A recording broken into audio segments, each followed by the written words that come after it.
চিন্ময় কয়াল বাড়িয়া মেয়েরা, চিন্ময় কয়াল বাড়িয়া মেয়েরা দুজনে ঘুমোচ্ছে। যদি ঘুমিয়ে গেছে তাহলে আসতে হবে না, যদি ঘুমিয়ে থাকো মাইকালে বসে বসে যাও তোমার করতে পেরেছি।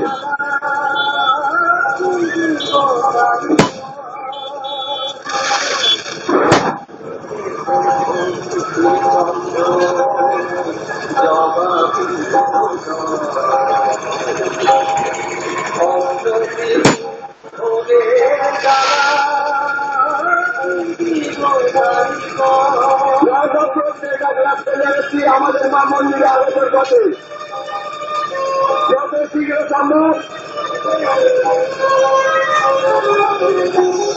তোমাদের কাজটা ভাবি ভাবলিয়ে চলে এসে অপেক্ষা করছে না এখনো গ্রামের বাড়ি করে ভাবি ভাই